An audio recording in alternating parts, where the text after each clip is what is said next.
What's up, gang? We're back again today. 2 words. Go to Genesis 12. Now the Lord had said to Abraham, these 2 words. Get out of your country, but he said get out.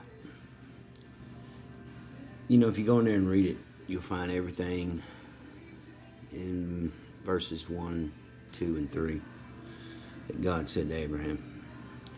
Abraham had 2 decisions to make. 1, stay where he's at, let fear, doubt, and any other concern he had in his own head hold him back from fulfilling God's purposes for his life. Within God's purposes is the will. Number 2 decision. Believe God. Number 1. Turn his will and his life over to a care of a God that he didn't know and understand.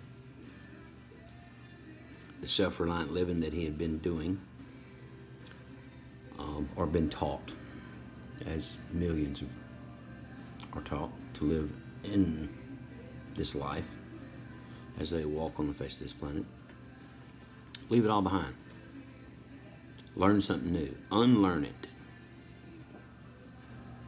Find out that, hey, the God that spoke to him was worth trusting with his life in his hands. If you read the story, you'll see he turned it over and he walked it out. And towards the end of his life, he was blessed in all things, and he fulfilled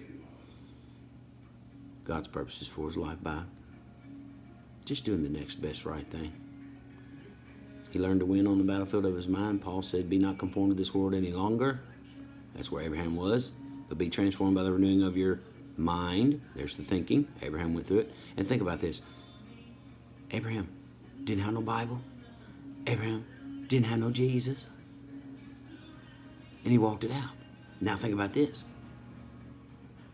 As a believer, if you don't live every day trusting God with your life in his hands, you've missed the point. He has equipped us as Jesus was. The same spirit that raised Jesus from the dead is the spirit that lives inside of us. Small, still voice. He lives in there. That spirit is deposited into us as a guarantee of who we are as his children and who he wants to be to us, or will be to us, especially when we leave this planet, as a father. The most jealous parent ever. That's the simplicity of it. Paul had a zeal for God according to the law and lists his credentials in the Bible. And he said if anybody had a right to be, living self-reliantly according to what he knew, he did. But we find in there that Paul also left it all behind. He turned his will and his life over to the care of a God he didn't know and understand. He received Holy Spirit, just like we do, just like we receive, and he walked it out. He learned to live and stay in step with the Spirit that lived inside of him. Totally built on a relationship of trusting and yielding to someone that's wiser, stronger, more powerful, and wants what's best for us.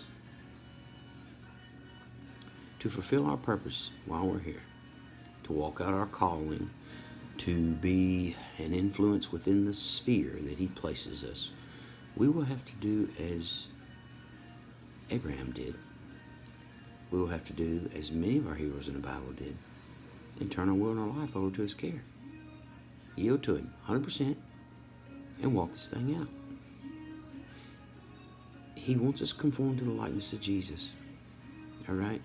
Jesus was equipped as we are. Jesus said, I have come down to do the will of him who sent me. And to do that, he had to trust his Father with his life in his hands all the way to that cross. Now, for us, He's the example. Abraham's the example. Paul's an example. You got many examples in the Bible. All you got to do is look at the will. Just look, pay attention for the will. Paul even said at one time, not that he was sufficient of himself. This is after he turned his will and his life over to care of God.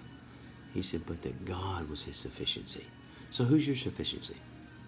If it's you and you trust you a lot more than you trust God, and you just go to church every Sunday or not, or if you go and you go back out that door and you start trying to make a plan to hold it all together, you have been deceived. Guaranteed. When you receive him, you turn it over to him. That's the choice. That's the thing that has to be consistent every day. That's the thing that I had to do many years ago. And in doing so, he'll show himself strong on your behalf. He's a God that likes taking action for his kids and proving himself faithful to them. Even when we ain't faithful to him, he's faithful to us.